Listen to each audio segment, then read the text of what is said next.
Sebelum kalian menyimak audiobook ini, silakan tekan tombol subscribe, like, kemudian komen dan share video ini agar channel ini semakin berkembang. Terima kasih.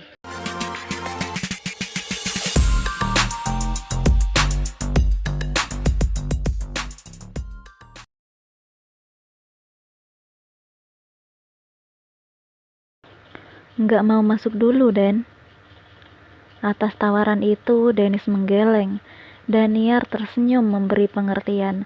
Dennis memang sudah berpisah dengan Dita. Tapi makin kesini, Daniar justru merasa tak dapat menggapai lelaki itu. Dennis terlihat seperti orang yang gagal. Aku mencintai kamu.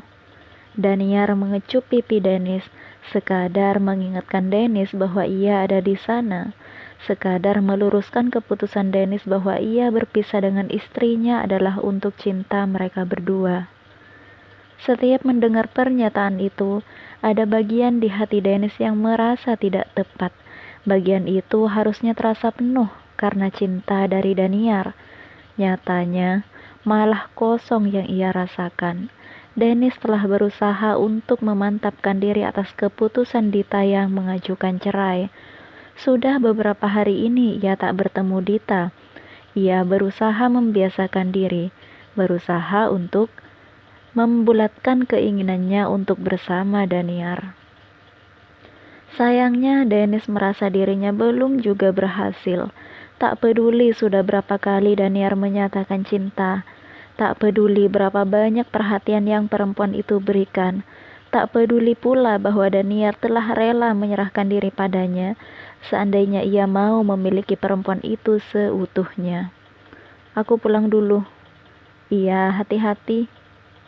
Dennis mengangguk.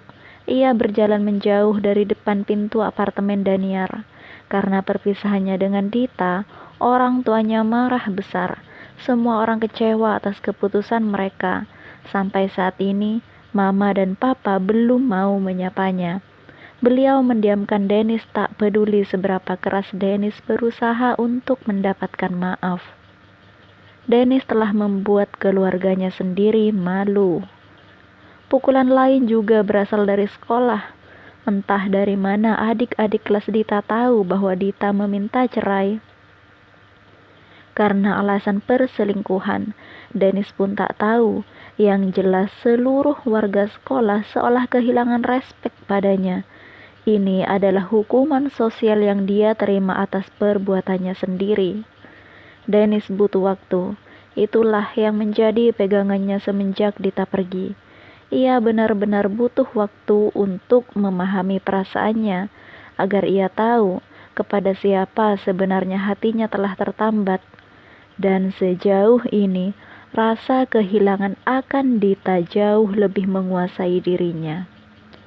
Dennis menghentikan mobilnya di depan rumah. Lelaki itu turun dari sana, melangkah menuju pintu dengan pikiran berkecamuk. Dit. Dan Dennis sadar bahwa ia telah melakukan hal yang tidak berguna. Nelangsa itu benar-benar Dennis rasakan. Setiap kebiasaan yang sudah terjadi sejak ada Dita, kini telah melekat kuat pada dirinya. Sepulang ia ke rumah, ia terbiasa memanggil nama istrinya. Ia terbiasa melihat Dita muncul di mana-mana. Saat tak ada gadis itu sekarang, rumahnya seperti tak berpenghuni. Sepi di rumah itu, anehnya merambat ke kedalaman hati Dennis. Hela napas berat meluncur. Dennis selalu menghela napas berat akhir-akhir ini.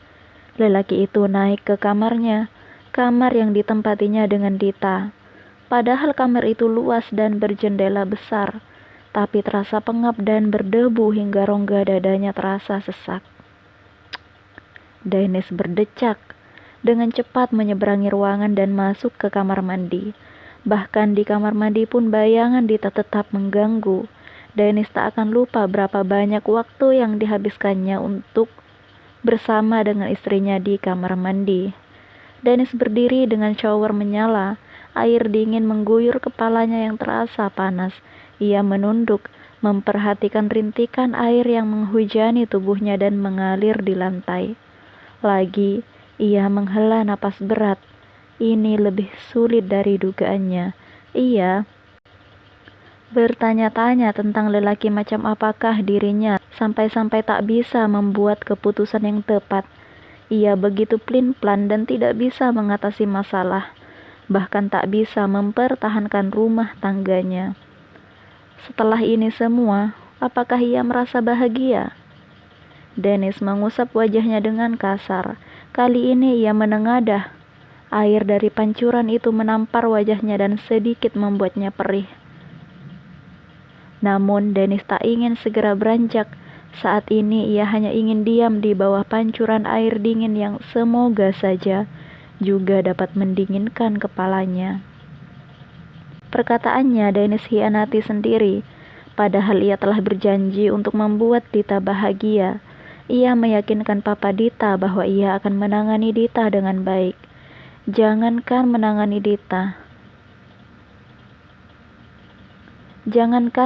Dita, jangankan membuat Dita bahagia, menangani perasaan dan kebahagiaannya sendiri ia tak bisa. Sial. Dennis meninju dinding di hadapannya. Mengapa ia selemah ini? Mengapa ia sebodoh ini? Mengapa ia harus terjebak dalam euforia masa lalu, sementara masa depan yang menjanjikan menunggu untuk ia rengkuh? Dengan jubah mandi yang membalut tubuh, Dennis keluar dari kamar mandi. Ia menyeberangi ruangan untuk mengambil baju dan mengenakannya di tempat. Tanpa sengaja, ekor matanya melirik sebuah kamera yang duduk dengan tenang di atas meja. Kamera itu miliknya.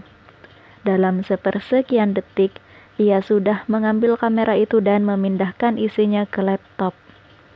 Setelahnya, ia hanya duduk di tepi kasur sambil memangku laptop dan menekan satu tombol perlahan-lahan.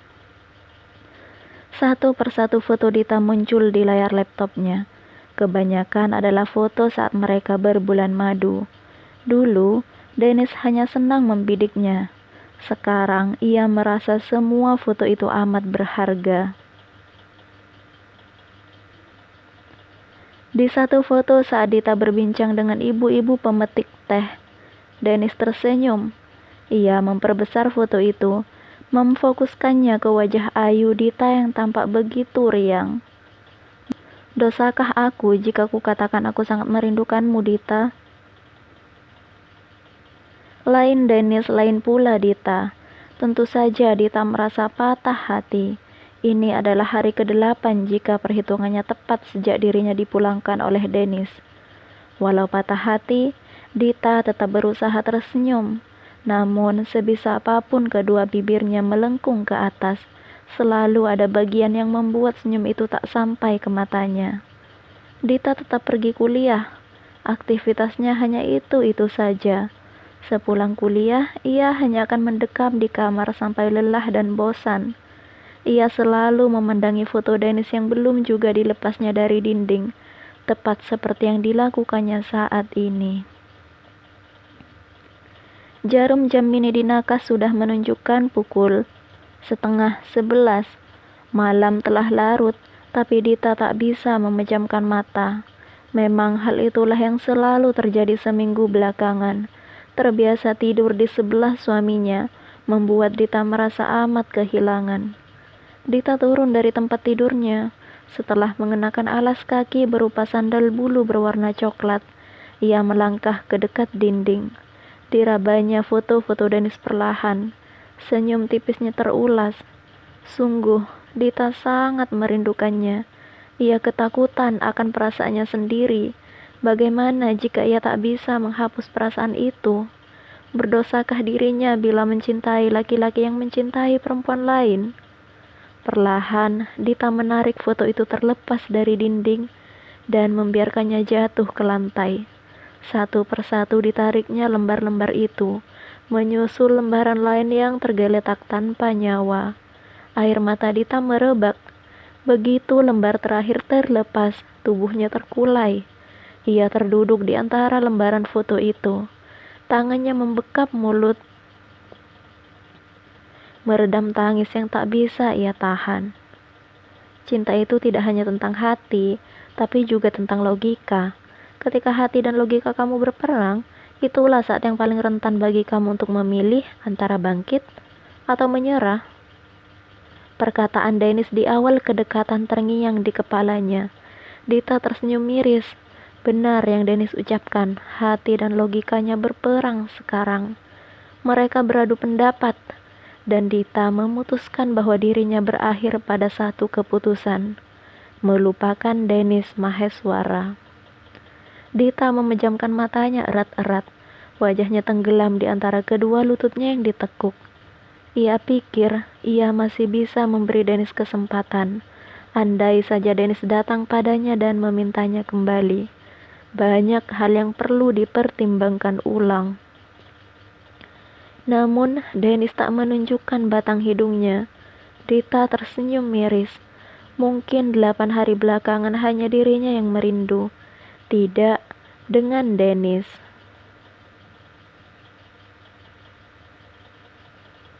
Bahkan tempo hari Dita tak sengaja melihat Dennis membukakan pintu mobil untuk Daniar di depan sebuah restoran.